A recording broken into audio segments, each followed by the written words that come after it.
Time for the 49ers Rush Podcast.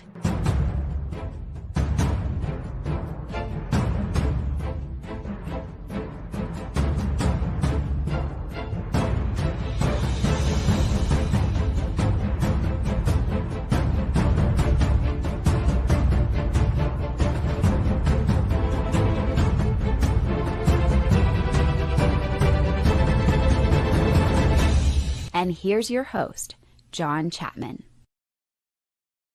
What is going on, faithful? It is Thursday, which means it's the coach approach, which means I'm with my main man, Ant from 49ers Cutback. But today is a little bit of a special day because it is the birthday of the one and only Ant. Birthday, man. How you doing? I'm so happy to be here and celebrate with you. How you doing, my friend? Yeah, I'm doing good. Excited to come on here and talk. I don't know if there's anything I'd rather be doing on my birthday. I kind of just enjoy talking 49ers and getting to spend time with the faithful and you, John. I think this is a perfect episode for my birthday. I'm looking forward to it. And time goes by fast. You got to enjoy all the moments that you have.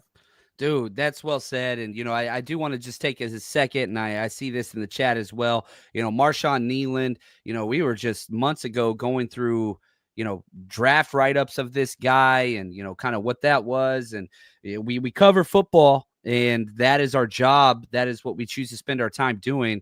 But the humanity of all of this and what people go through, all those things, reach out if you are struggling. You do not have to go through things alone. You do not have to go through things alone. But, RIP to Marshawn Kneeland and just all those involved. And, sadly, I have a lot of experience with that in my family, and a lot of people are going to be going through some hard times. So just reach out to your loved ones always. And whether you're feeling great or you think things are great, take the time to just reach out. It's a big deal. So today, what we're going to be talking about, we're going to be talking about 49ers Rams. I would argue, I think that there are two kind of cataclysmic important games left on the schedule. You've got this week, week 10 versus the Rams. You got week 18 against the Seahawks. Those two games, man, 49ers win one or two of those. I think they're playoff bound. Where are you in relation of, okay, this Rams game, how important is this to the last 7 games remaining on the season for the 49ers? 8 games. I think it could set the tone because if they win this game, they're 4-0 in the division. They're 7-3 on the season, and they're sitting in the catbird seat, in my opinion. I mean, that would be looking really good. A winnable game the next week against Arizona, that would make them 5-0 in the division, and that's just unheard of. I don't think that a loss to the Rams is like cataclysmic. I don't think it's terrible for them. This is a very good football team, and I don't think this is going to, do anything to set the 49ers way back. But I do think it makes things a little bit more difficult winning the NFC West. But the Rams have some tough games still. They've got to play Seattle. They've got to play a lot of the tough teams that are still on their number one. This is what happens when you finish first in your division. You got to play a number one schedule, and they still have that. And so they got tough games remaining. So I don't think it's easy for them either. This is a pretty pivotal game to see how the pendulum swings for both teams and where they position in the playoff hunt. Yeah, you look at the Rams. I mean, they've only played one division game. That was against us, and they lost. They only played 3 conference games. They're 1-2 because they lost to the Eagles and to the 49ers. And again, 49ers, Seattle, Tampa Bay, and then Carolina. That is a 4-game. Who would have guessed we'd be throwing Carolina around with those? But Carolina is turning into a well-coached, quality offense, defensive team that has, quality trench play. You're going to find out what it is that these two teams are made of. And, I'm not a big power rankings guy at all. I don't really care because the schedule and the results of the schedule kind of take you to where you are. The old Parcells thing. You are what your, your record says you are. But the NFL put out power rankings, and number 1 was Seattle, and number 2 was the Rams in the entire NFL. So the NFC West, no joke, it is absolutely off the charts this year. I thought the worst division in the NFL possibly last year. This year, not even close. Is there any other division? I'm pulling up my standing sheet right now. Is there any other division currently in the NFL that you think rivals the NFC West? And I put you on the spot. That one in our notes. So if you ain't got time to answer, I feel bad about this. Happy birthday. Surprise, baby. Yeah. I mean, normally, right, you would look at the usual suspects like the AFC West. They're normally really good. They got a couple good teams: of Kansas City, Denver, Chargers, kind of fringy with them. AFC North is not as good as it usually is. NFC North, they're pretty good, depending on what you're going to get from JJ McCarthy. I think they're an interesting team with the Vikings.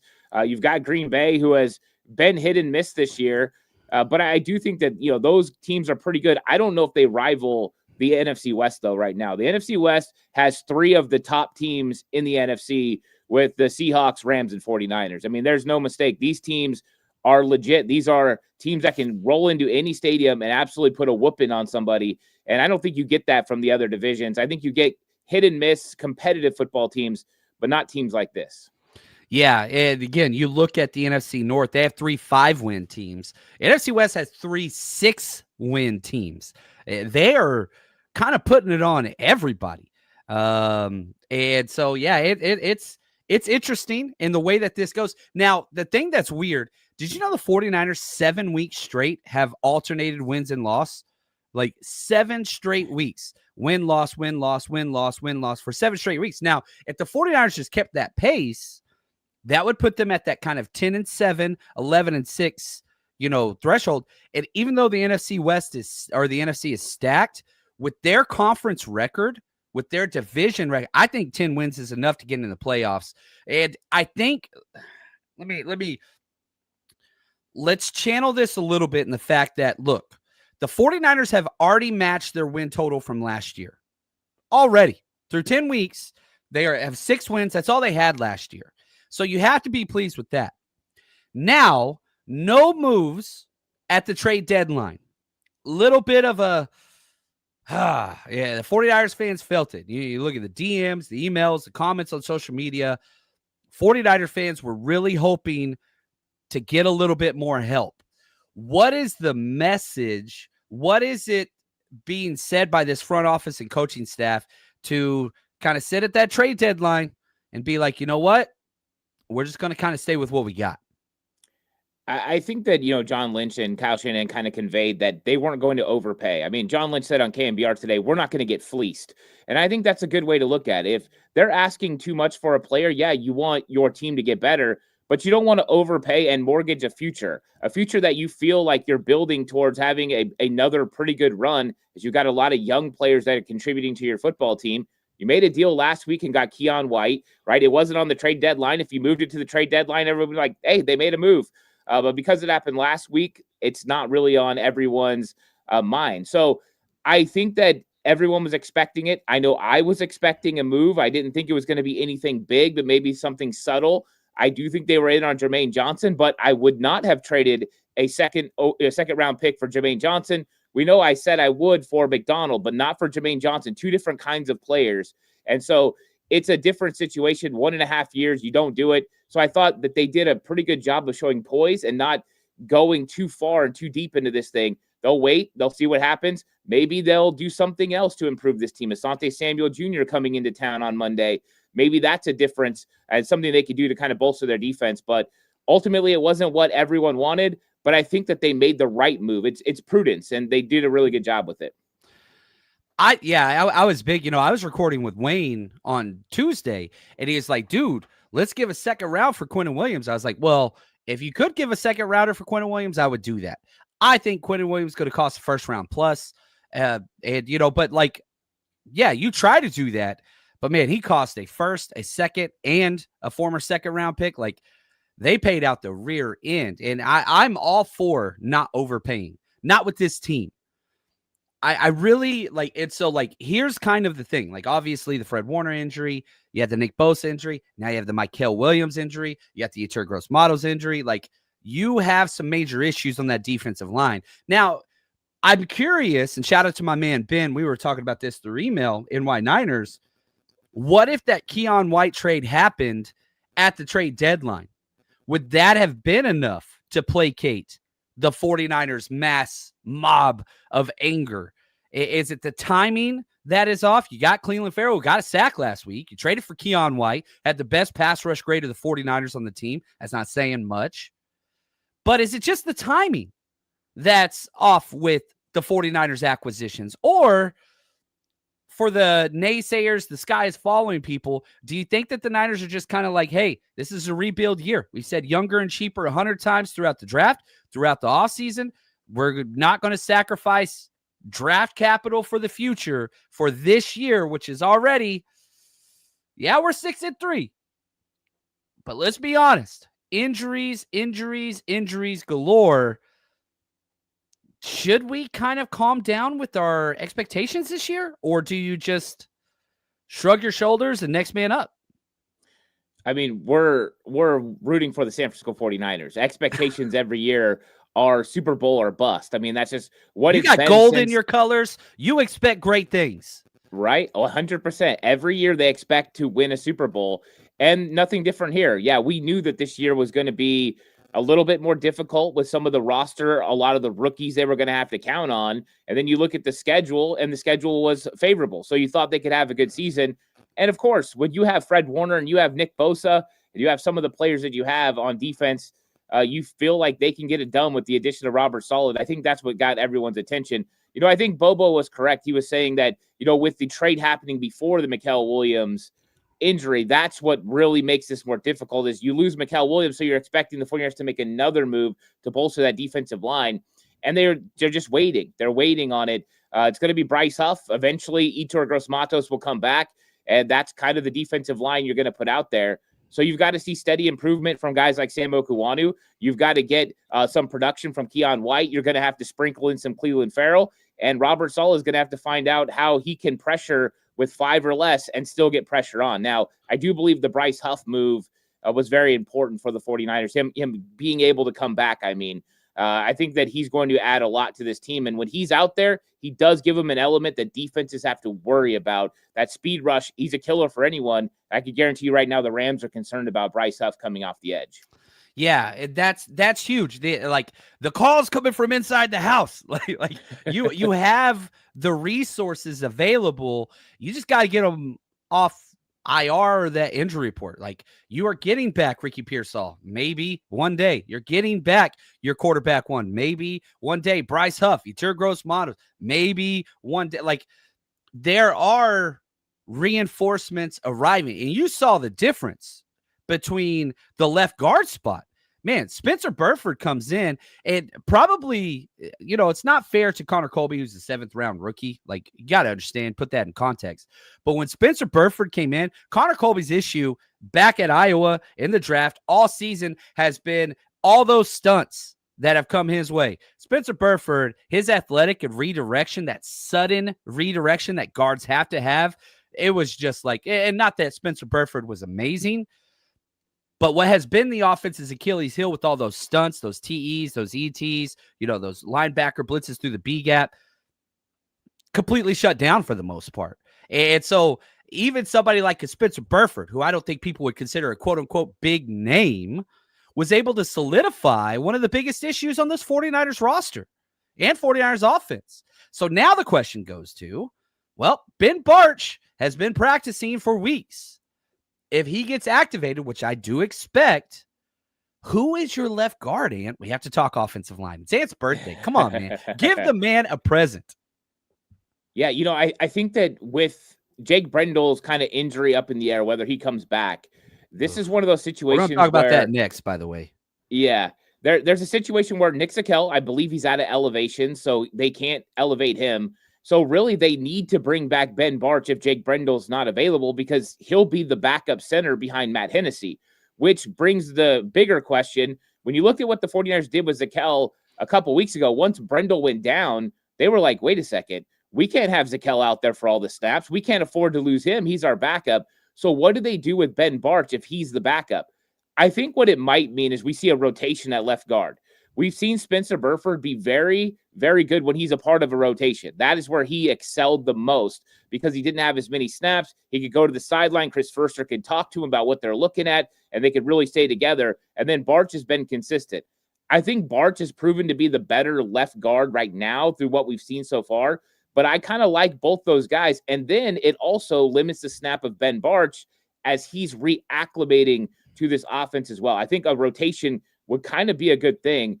I'm into it for both of these guys, though. It's a massive improvement over Connor Kobe, and I don't want to hate on Connor Kobe. It's just these guys have been in the league for a while. They understand what they're looking at.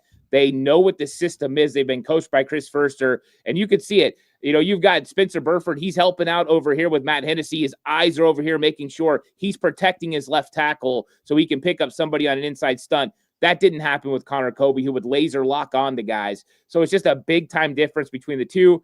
And the Giants did not shy away from coming after Spencer Burford. Kayvon Thibodeau, Brian Burns, they put them all inside on him. And for the most part, he held up. And so that's really big for this 49ers offensive line. Yeah, and man, it's my thing was just watching a capable, the change at center and left guard. That's all that changed. And can we talk about how good Dominique Pooney has been since 61 has been center? The players around you matter, right? We always used to talk about the Trent Williams effect, like, and Aaron Banks. Like, dude, he just elevated his play. But when 61 has got in there, and you watch, Matt Hennessy had to play against Sexy Dexter Lawrence pretty much the whole damn game. He had one tackle, and it's not like he won every rep or dominated him. I don't want to go that long. But how many times have we seen Jake Brendel dominated by a powerful defensive tackle that just wrecks the entire offensive line? Man, the Giants' entire game plan was Dexter Lawrence is going to wreck their offensive run game. One tackle. So why shake it up? Like, I'm just like, dude, keep this as is. Allow Ben Bartch some more time. I'd like to bring Jake Brendel back, but not to start. Like, you kind of do the Brock Purdy, hey, man, you're back, but not back. But back, but not back. You know what I mean? Like, we're going to give you some time here. How do you handle this if Jake Brendel is back healthy versus what you've seen from Matt Hennessy at center? I think Hennessy's played really well. You know, I think that you can kind of look at it a couple weeks ago, and I think the whole line kind of struggled in the matchup with the Houston Texans, but I thought that Matt Hennessy played good. I just don't know. And me personally, maybe I would probably go to Matt Hennessy, right? I think that he's played well enough. He's a younger guy. You could go with Matt Hennessy, see what he could do the rest of the season. I believe he showed stability. That's not what I think Chris Foerster is going to do. I think when Jake Brendel is capable and ready, Jake Brendel is going to be reinserted into the center position, and they're going to roll with him. And I don't know if that's the right decision, but we do know that Matt Hennessy's played well. And so it is a tough situation because you're right. Dominic Pooney is playing the best that he's played this season. I think when you looked at Trent Williams, it was his best game that he's had this season. And that is because of the surrounding parts, cohesiveness with an offensive line. Trent Williams and Spencer Burford, they have a synergy, something we haven't seen from him since Aaron Banks was there. Him and Banks really work good together. And Burford works out with Trent Williams all the time. You can see in the game, Houston. Trent Williams is Houston. Trent Williams over there whispering to Spencer Burford, and Burford's taking care of business. That comfort's huge for an offensive lineman. I understand my guy's going to do his part. So it's a big thing, but I still believe that Foerster, when push comes to shove, it's going to be Jake Brendel. Now, I think I'm with you. I don't know if it's this week. I think it might take a little bit of time, and that's why I do think that you're going to get Ben Bartch reactivated this week, probably in the Mikael Williams spot as they put him on IR. And, you know, you go back to that week 3 matchup against the Rams, and you saw Brendel just get abused by Poona Ford, you know, Kobe Turner, just destroy, which, let's be honest, Poona Ford's top 5 defensive tackle in the NFL. Like, he's destroying everybody. PFF grades, film grades, analytic grades, whatever, run set, like, whatever. That dude's killer. But, like, who's better, Dexter Lawrence or Poona Ford? This year, maybe Poona Ford. But why? Like, we've already seen Jake Brendel get destroyed by this front multiple times throughout his career. Why not try? And I'm not here to say that I think Matt Hennessy is the answer and I want to do an extension and this is the guy. That's not what I'm saying at all. I am saying that the offensive line is playing with cohesion, passion, and fight. They're pushing, you know, the pile. They're blocking downfield. They're locking onto their blocks. Everything has improved since 61's got in there. And it wasn't all roses. You look at that Texans game, not a great game, but good Lord. It just seems so simple to me. And I love this comment from Mark. What's up, man? He says, had Hennessy been better than Brendel, let the meritocracy decide. That's been my biggest issue with Chris Foerster. And at times, Kyle Shanahan, where he goes with this Shanahan loyalty program, and they will play players that are not DFF, right? Like, dude, why was DFF ever playing? You just played against them last week for the Giants, and you took advantage of them the entire week, the entire game plan. You went right at them. Sometimes they lock into these guys that are quote unquote their guys. And I think every team has this problem. Man, are the 49ers a meritocracy? And if they are, you got to stay with Hennessy. You got to. What message does that send to the room? And I know Brock's his best friend and they play golf together and roommates. I don't care. I don't care. I want the better team out there. So let's say this. I want a 2-week projection. Who starts at center and left guard this week, and who starts at center and left guard the following week? And I want you to tell me what to expect here. Yeah, I think that Matt Hennessy is going to start at center this week. I don't think they'll make too many moves. And then I think that they're going to go with the rotation. I think that it'll be Burford and Barch. I think that's what they're going to do. They're going to rotate those two guys at left guard. I think Burford will get the start, and then Barch will rotate in. I don't know what kind of snaps we're looking at. I think it'll be more than what you got from Nick Zakelj when he was kind of doing a rotation with Connor Kobe. But I think that'll be their way of kind of breaking him back in and getting him used to playing again. And then I think the following week against the Arizona Cardinals, I fully expect it to be Jake Brendel, and I fully expect it to be Ben Barch, who takes the starting job at left guard. They go back to their original starting lineup with Spencer Burford doing some of the rotations and him going back to more focusing on left tackle, which I'm not sure is overall the best decision, but I think that's what they could be doing. I like it. So next up, I'm pretty excited because I want to talk about, again, you played the Rams already, week 3. Now you got them week 10. One of the biggest issues week 3, which you did win in overtime, was running the ball effectively. So we're going to talk about what changes can be made to make the 49ers offense run the ball well right after this. You know that one guy in the group chat who had a 5-leg parlay week 1 and just wouldn't shut up about it for the rest of the season? That could be you. My bookie makes it super easy to get into the action. College football, NFL, super contest, survivor pools, casino, blackjack, whatever it is you want, they got it. All the spreads, player props, and in-game lines you could want all under one roof. And if you're new to my bookie, use our code 49ers, 49ERS, up to $500 is fully covered. You make your play. Let's say it doesn't hit. You get all of it right back up to $500 when you opt in using your bet back bonus, and you get it back. It's just what it is. Comes with a one-time rollover if you use it.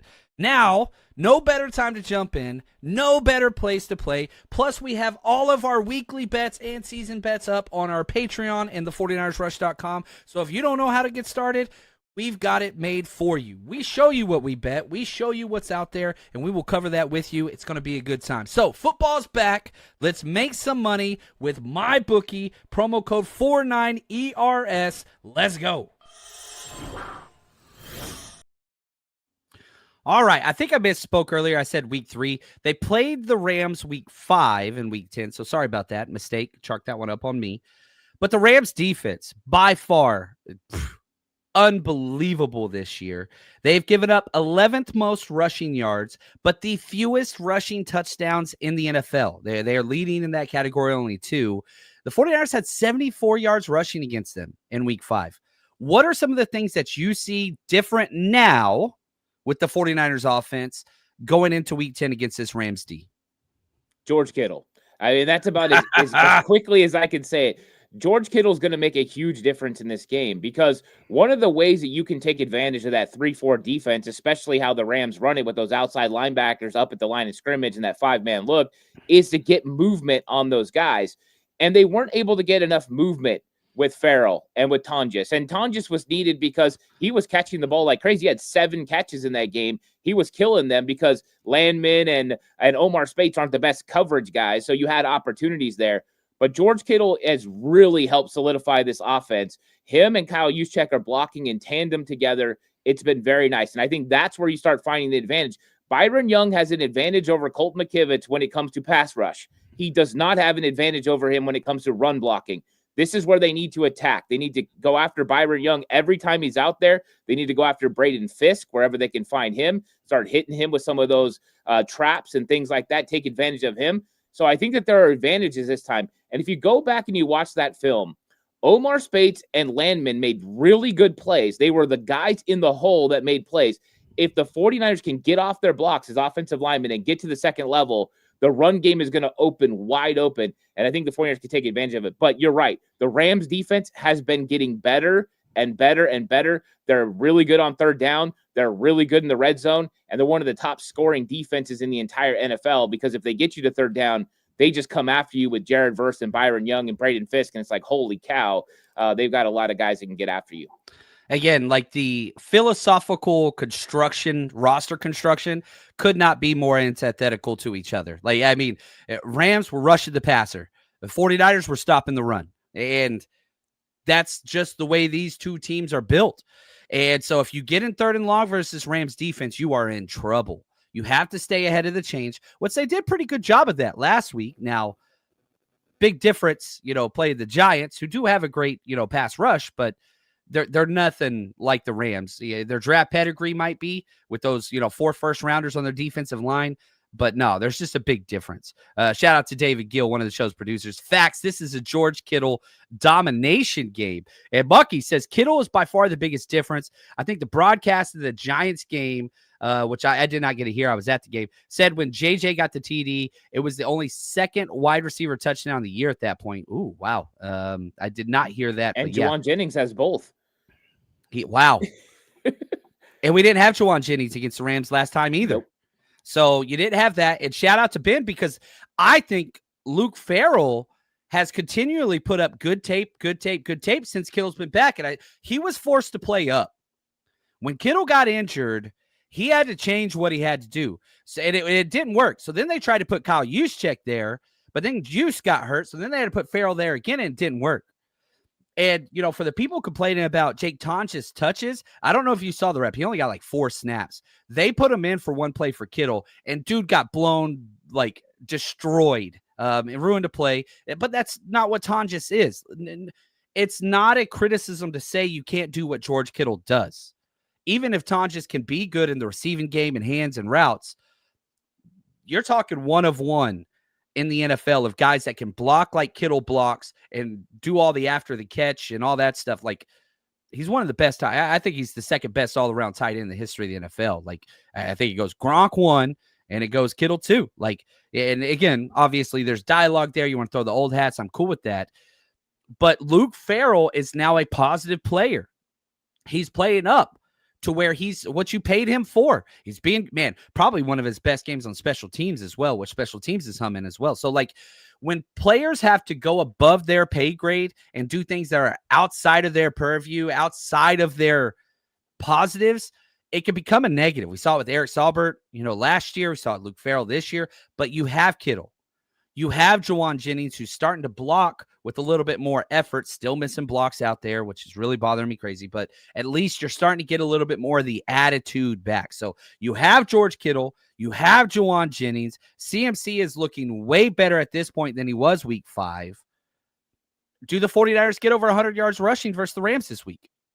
Yeah, I think they do. I think that that's going to be one of their main focuses in this game is going to be moving the ball on the ground because they've got to keep Matthew Stafford standing on the sideline. That is their best defense is Matthew Stafford, Puka Nacua, and Devontae Adams chilling over there while you're running the ball up and down the field. And I think that will pay dividends when you get to the fourth quarter. This is another one of those 35 to 40 rush football games where you got to go in there and you got to earn it. It's a black and blue division game.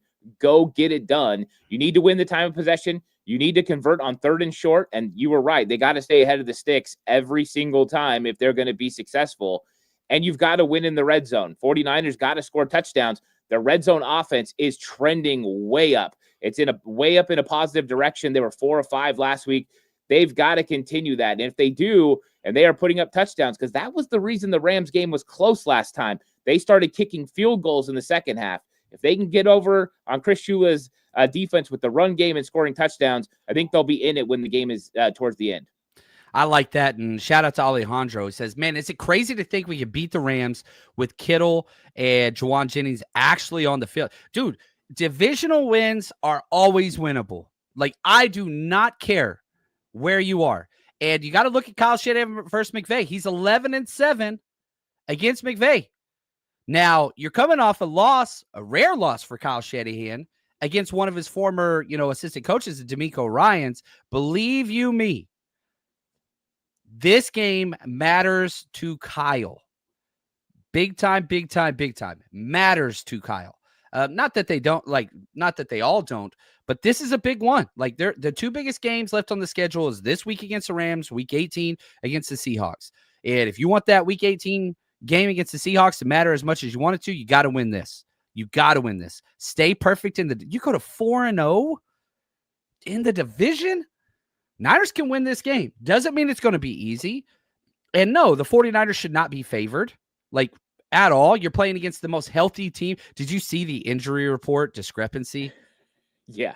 Oh my gosh, man. It was like a CVS receipt versus, like, I don't know, like you go to like the dentist office and they give you like one of those tickets that just says 67 and there's like nothing on there. Like, yeah, completely different. Just like healthiest team in the NFL versus the most injured team in the NFL. Like, the 49ers should not be favored. And if you look at the spread, they're 4.5-point underdogs. But it's a division game and it matters. And the 49ers got to show up for it. So, like, in a sense of just winnability, Ant, how do you look at this for, man, would you be shocked if the 49ers lost by 10? Would you be shocked if the 49ers won by 10? No, I don't think so. I think both of those situations could happen. I mean, week 5, the Rams were favored by 8.5 over the 49ers. And the 49ers, like I said, if they would have finished in the red zone, could have easily been up big on the Rams. And with the Rams having no chance to come back, they still showed the resolve to be able to win. So I think that the 49ers are battle tested. They're going to be a pesky group all season long. Like, you're not going to put these guys down. So for the Rams to win by 10, I think they're going to have their best effort. They're going to have to win the turnover battle. They're going to have to really move the ball on the ground against the 49ers defense and wear them down, or this thing's coming down to the wire, and it's going to be who can make the play at the right moment. In week 5, it was the 49ers that made the play every time they needed to make it. This time, the Rams are going to have to do that to be able to overtake the 49ers, but the 49ers still have advantages. Even with all the injuries, they still have advantages against this Rams team, and I think when you look at it, that's why they're in it. And like you brought up, anytime it's a divisional matchup, they all know each other extremely well. They all know each other's strengths, weaknesses. It comes down to execution. It's going to be out there on the field, and if the 49ers out-execute the Rams, they're going to win. Yeah, I like that. And shout out to Joseph, because I think you have to adjust the way you see the Niners play with their defense. It's up and down. It's not constant. It starts up front. So, Ant, talk to me about who you think is going to be who's starting defensive line moving forward, because we don't know. Yeah, I think that now Keon White will kind of slide into a starting defensive end role opposite of Sam Okuwanu. I think those guys are going to be your base defensive ends. Keon White will take Mykal Williams' spot as the base down guy. And then I think a guy who's been flying under the radar but played so well this year, it's Kalia Davis. And now he's got the big club off of his hand. He's able to use both hands again. And he's always making an impactful play, at least a couple of them every single game that kind of maybe help you get off the field. Kalia Davis, Jordan Elliott, that is your starting defensive line. And then I think they go back to, hey, pass rush downs. Here comes Bryce Huff, Keon White. You move inside like we used to do with Mykal Williams. Depending on what they decide to do elevation-wise with Cleveland Farrell, maybe you put him on the inside. He's got that ability too. So they've got some flexibility there. I would also like to give a little tiny shout-out to Robert Beal Jr., who I thought showed some life in pass rush, which was nice to see. Yeah, because you drafted him as a situational pass rusher. Dude could do that to save his life. Then he kind of molded into, okay, you're a run stuffer special teamer. Maybe he's finally working into it like an all-around defensive end, which the Niners need big time. I think that's huge. Now, we've got some super chats. We've got some other questions I don't want to get to, but if you go to any games this season, you better be using TickPick. Hey, Niner faithful, if you're looking for tickets to see the 49ers play this season, TickPick is the destination for the best deals you'll find on tickets with absolutely no hidden fees. TickPick guarantees the best price on tickets to every NFL game and beyond. Download the TickPick app and use code NINERS, NINERS, at checkout to save $10 on your first order. Again, that's code NINERS. Get your tickets ready today to cheer on the team with the rest of the 49ers Rush community, and all of our events for the 49ers Rush road trip are sold exclusively on the TickPick app or tickpick.com. Just search 49ers Rush. All right, now, if you are going to Arizona in 2 weeks, you got to come party with us. We're going to be out in the Westgate District at Salt Tacos and Tequila, one of our favorite places. We've been there for the past 3 seasons. So Saturday from 2 to 6 p.m. And then with the afternoon kickoff, we'll hold our tailgate indoors so we can watch all the early games, which is an absolute blast. Premium drinks, you name it. Go check it out. TickPick app, just search 49ers Rush or go to 49ersRushRoadTrip.com. Now, I do have to say this. There's been a change in the way in which you should buy your game day tickets. In the past, I said always wait till day of. Everybody caught on, probably because I talk about it too much on here. So now the sweet spot is buying your tickets the day before the game because they've started jumping back up morning of and day of the game. So my goal is to save you money. It does me no good to tell everybody this, but I always want people to save money. I'm always fighting against myself. It's what it is, but that's okay. We're a community, and if somebody saves money, I'm freaking happy. So Silent, thank you for the super chat. He says, this was Salah's one year with Salah. I think they blew it. I don't think you're losing Robert Saleh after this year. I think Salah's making a ridiculous amount of money. I think Saleh wants to see what he could do with Bosa, Warner, all these picks that, he's now, if a perfect head coaching job steps up out there, then sure.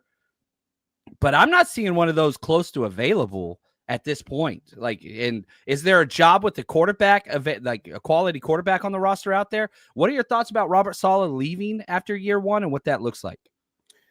I think that he would have to find the right situation. And when you're going into your second opportunity, he doesn't want young quarterback. He wants good quarterback. He needs a situation that's made that he can come in, remold the defense, and they can go win football games, because this is his last shot. If he fails again, he's going to be a career, defensive coordinator, and he knows that. So it's always about finding the right opportunity. Kyle Shanahan was very, picky when he made his decision. And I think that you saw that with DeMeco Ryans. He knew that he was going to get CJ Stroud and what that was going to look like. And I think the same thing's going to happen this time for Robert Saleh. There's a chance he's there unless the right job opens. But even then, a lot of these teams are looking for offensive minds, not defensive minds. So the defensive jobs are a little bit harder to find out there. But it could happen because, the league, you just never know. But the one thing is the 49ers are prepared for this, right? They've got Gus Bradley waiting and wait just in case Robert Saleh does move on. But I hope Robert Saleh is here for at least one more year. That would be great for this football team. Yeah, Ben says, I think Saleh is going to be very picky this time. I mean, he's getting paid. I think he's making as much money as like the Arizona Cardinals head coach, and he's happy here. He's been here a lot of his career. It's easy. Like, I don't want to say it's easy, but like, there ain't no way he's going back to the Giants in New York. There's no way he's doing that crap. There's no way he's going to Tennessee. Like, you've got to have an established quarterback before he goes anywhere. So in the current climate, I don't think he's going anywhere. I really don't. I think he's coming back. And so take that for whatever you want. Oh, look at this Sin trying to help people out. Parking tickets should be purchased early. They go up higher closer to game day. There you go. I always Uber because we're throwing parties and drinking and whatnot. But yeah, thank you, Sin. I did not know that. And I always tell people, like, when the schedule comes out, I buy my hotels or Airbnbs and I buy my airline tickets early. I wait to get game tickets late. Always, always, always. So take that for what you will. Rusty, the man, he says, hello, Ant and John. He's on a train outside of Berlin for the NFL Europe weekend. He went over from New York to Europe, which I think is awesome. And Ben says, Rams are playing as well as anyone. Doesn't mean we can't put together a win, though. Dude, these are rivals. They are rivals. Now, I'm curious, what is the hate meter for Ant? Give me the birthday hate list for NFL teams. Give me your top 3 most hated teams in the NFL. I'm curious because Ant's so positive and nice. I don't even know if he uses the word hate, but like, yeah. Who do you dislike the most? Is that the better way to phrase it? Yeah, there's a few teams, and the Rams are definitely one of those. They're in the top 3. I think they're a legit division rival. They're one that hasn't changed. And I just always have kind of disliked, that Dislike, group down that was there. the word. Yeah. Yeah, hate is there. I can hate. I can be haters ball. We can do that here in the house. Yeah, so them for sure. The Dallas Cowboys. I cannot stand the Dallas Cowboys. I hope they lose every single week that they play. It's just I can't do it with them. And then this one, I think it's probably me because I grew up in a certain time and period is the New York Giants. I do not like the New York Giants. I did not like the Big Tuna. I didn't like Mark Bavaro and his stupid face. I did not like the way that they played. Like, they were a really good team. I get it, but I did not like them. So they're in my top 3. Then after that, it's kind of the new rivals, Seattle, Kansas City, like those teams kind of come after that. But those ones at the top for sure. Oh, there we go. Cowboys 1 for me, Seahawks 2, Rams 3, Giants 4, and then the Eagles probably 5, Chiefs 6. Like, I hate the Chiefs, but I don't know. We got 2 games. Those 2 games. I don't know. Yeah. I digress. Look at this. Bobo saying, man, Sam Darnold might win MVP thanks to JSN. Sam Darnold is currently 5th in odds to win. So Josh Allen 1, Drake May 2, Patrick Mahomes 3, Stafford 4, Sam Darnold 5. Man, you want to go bet that? Head over to my bookie. If you had to pick an early candidate for MVP that you think is going to win, is Christian McCaffrey. Christian McCaffrey's like 12th on this list. Jonathan Taylor's like 10th. Ugh. This is gross. I don't like any of this. Nobody should win it. I think it's Matthew Stafford and Josh Allen. I think those 2 guys are in the mix right now. Matthew Stafford, if they continue to win, and I hope they don't, I hope they lose this week and then, struggle the rest of the season. But a 21-2 when it comes to touchdown to interception ratio, I mean, he's killing his completion percentage is up there close to 70. He's just really having a good season. And this is a guy that was supposed to have a bad back coming into the year, but he's kind of carrying that offense right now, and he's got the weapons. Devontae Adams, Puka Nacua. I do think that Josh Allen's a little bit more high profile, even though he's in Buffalo. So I think he would probably get the nod if the numbers are close because, he kind of has those big games against Patrick Mahomes and some of these other teams in the AFC. But I think it's a 2-man race right now between those 2. Yeah, there we go. Joe asked this, what's up with CJ West? Like, you need defensive linemen. He was so promising in training camp. What do you think, man? CJ West, what's going on there? Well, the 49ers were having a pass rush issue. CJ West is not right now a really good pass rusher. Kevin Givens is a better pass rusher from history. Now, he hasn't been doing a great job right now, but I think that was the thought process. Let's get our pass rushers, Kalia Davis, Jordan Elliott, Kevin Givens. Those guys had to help. Alfred Collins has shown some ability with some of the things that he's done. So CJ West just became a healthy scratch, especially with a lot of the focus having to go to the 49ers defensive end position where there were so many injuries. You lose guys like Bryce Huff, and that unit there, and you've got to find production in other ways. And one way to do it was Kevin Givens because they definitely don't have him out there to stop the run. Yeah, I like that. And anything that we're missing, I would hate to depart from this show on your birthday if there was something that was bearing on your mind that we did not get off. No, it's not bearing. Nothing's bearing on my mind except the 49ers need to go get a big win against the Rams this weekend and go ahead and put their stamp on the NFC West. I think if they win this week, it's going to be very tough for the Seahawks and Rams to come back and win the division because they play each other. They still got to play Arizona. I think that they lose some tough games, and I think the 49ers could be right in the mix. So this is a big pivotal game. I'm not saying it's the end-all, be-all, but it is a big pivotal game. The 49ers can take complete control. They already had control of the NFC West. They can take complete control in the next 2 weeks.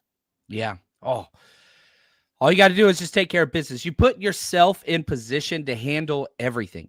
You're already at the amount of wins you finished last season with at week 9. So, man, even if you continue this pace of win-loss throughout the year, I think you make the playoffs if you get the right wins. This one, more important than any.